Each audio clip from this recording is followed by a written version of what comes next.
Mike and Joe Carl have been giving back in the Thumb of Michigan with His Hands, a nonprofit they founded in 2006. His Hands does home repair projects for families that can't afford it, completely free of charge. We visited this amazing couple to hear their great story of giving back and serving others in the Thumb. I was very curious how it all began.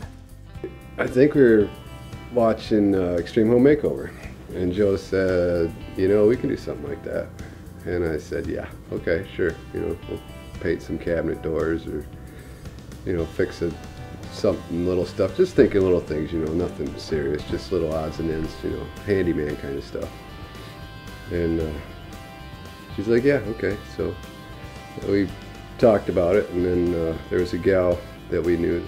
I knew that Cheryl had had a stroke and that their family was hurting, and so we basically just wanted to let them know that we appreciated the things that their family had done for us, because their son had volunteered at the roller skating rink with us. Yeah. And you know, Mandy was a part of our life every day when he went in and got coffee. So I went in and I asked her, I said, I hear your mom and dad need some help. And she's like, yeah. And I said, well, what do they need? And she's like, well, they need a roof. And I'm like, I can't do that. You know, that's too much. It's too big. So I kind of got dumbfounded, and I walked out and I didn't know what to say, and I just left, and I was driving down the road and I started praying, you know, thinking about it. And the next thing I know, man, God's got all this money coming in and all the materials are paid for, but we didn't have any workers there to show up, you know. So Dave calls me up the night before we're supposed to get there to do this roof job, and he's like, Mike, is anybody coming? I said, Dave, if you show up and I show up, there'll be 2 people there that I know of. And so we showed up at 7:30 next day, and we started working, and after that, by 8 o'clock, we probably had 8:30, 9 o'clock, we had 20 people there. And then after that, it just went crazy. We did like 19 projects last year, and we got 6 or 7 lined up already this year, and more interviews to go do and people to see. Well, initially, it was just like roofs and painting houses and stuff like that, but there's really no end to the scope of work that we'll do now. I mean, last year we put in a septic tank and drain field. Because the Bible tells us to take care of the old, the widowed, the poor, the orphaned, you know, people that can't take care of themselves. So, and in Huron County, that's huge. I mean, they're everywhere, especially in this day and age with this economy. There's a whole lot of people that just can't make it, man. They can't get by on what they're doing. So we find ourselves helping virtually almost 85 to 90% of the people that apply for it will get help in one way or another. And if we can't help them, we're trying to set up or facilitate helping them in other directions, or sending them to other agencies, you know, like HDC or something like that. And if we can't do it, we're going to send somebody else to do it. This past April, we spent a day in Owendale on a His Hands roofing project. Homeowner Robert Halleck talked with us about how he got connected with His Hands.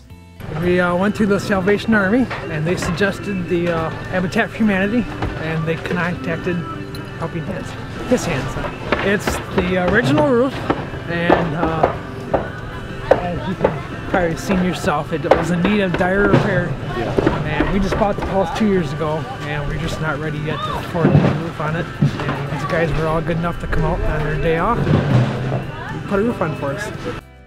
With all the projects being funded by donations, I was curious where all the supplies came from. We have, like, our contractors, Carter Lumber, Self-Serve Lumber.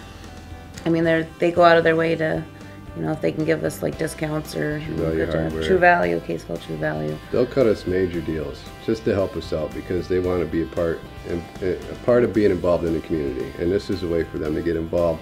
When I asked what needs His Hands had, Mike and Joe joked about wanting $1 million so they could help people full time. We're waiting for that big millionaire to donate us some money so we can do it full time, right? That's what I want to do. I mean, that would be my, man, if God would do anything for me, that would be it. You know, say, hey, well, here you go, Mike, here's $1 million, just do this for the rest of your life, you know? And you get up and you do His Hands projects every day. I could dig that. You know? That's about the only need we got right now. Other than that, God's got it Maybe covered. That's probably not a need, that's probably a want. That's a want. So. Mike and Joe shared this advice with me for others who might want to help people in their communities. I'd say get out there and do it, man. If you don't get out there and do it, you're missing it. I mean, because you're not, I don't really see how you can live a fulfilled life and feel good about yourself if you're not out there making a difference in somebody else's life, because it's not about you, it's about them. You know, get out there, find a way.